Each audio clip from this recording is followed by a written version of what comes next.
Another case is if you have the equation z to nth equal to a pure imaginary number, say you have the 4i. Now with 4i is here, right? It's on this imaginary axis. So in this case, the argument for 4i, you can take it to be 90 degrees, right? This guy, see, this is 90 degrees. So in this way, 4i is equal to 4 times cosine 90 degrees plus I times sine degrees. And if you want to use this way, you know, this 4i is equal to 0 plus 4i, right? So a is equal to 0. And b is equal to 4. So r equal to the square root of a squared plus b squared is also equal to 4. Then, you know, sine theta is equal to b over r, so that is equal to 4 over 4, and is equal to 1. So this just implies you can take theta to be 90 degrees, right? But it's quite straightforward by plotting the points on this complex plane, and then you can immediately get the argument. And last time we also talked about the polar axis. First, we have a fixed point, and it's called the pole. And then we have a fixed ray, it's called the polar axis. Then, if we know one number and one angle, we can use them to locate one point on this plane. So here, this angle theta is formed by this polar axis and the ray going through the point we are talking about.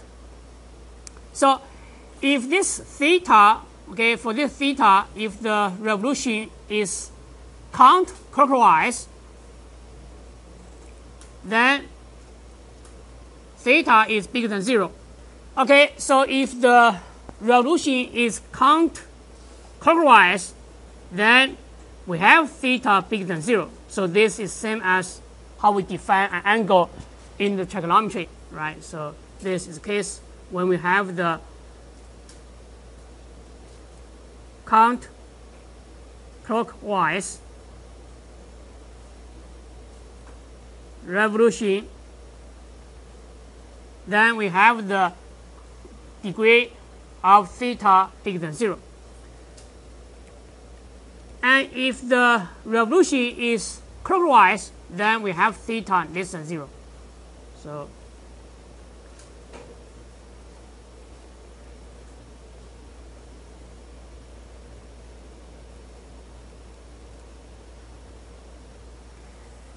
and now let's look at some example to see how we use the polar coordinates to locate the points on the plane.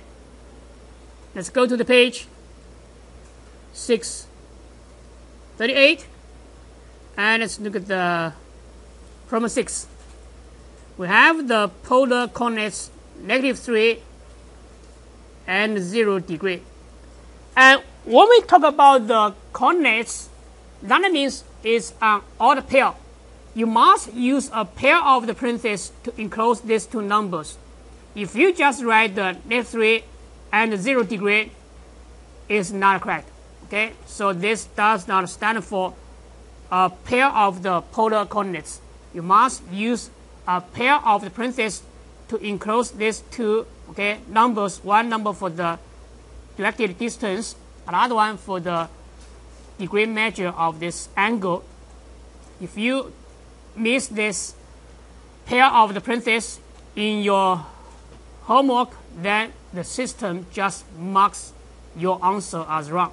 Okay, so now let's first draw the pole and the polar axis.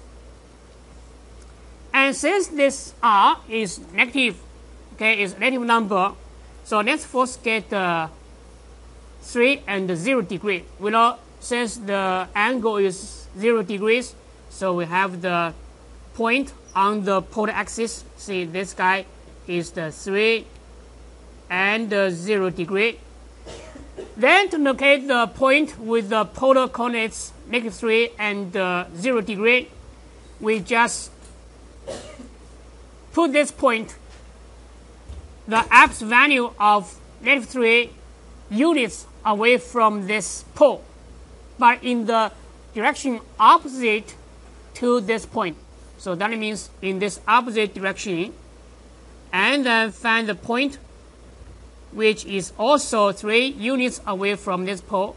Then this guy is the -3 and 0 degree.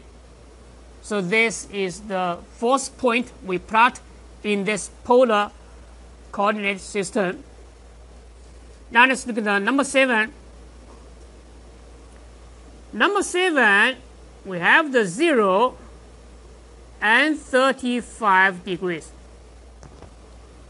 So now, in this problem, the distance between the point P and the pole is just 0. So that means this point is just the pole itself. So this guy is 0, 35 degrees.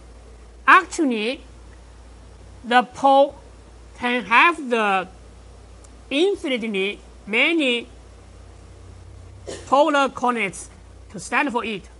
You can have the 0, 45 degrees, and this is also for this pole. And you have the 0 and then any angle theta. This is also for this pole.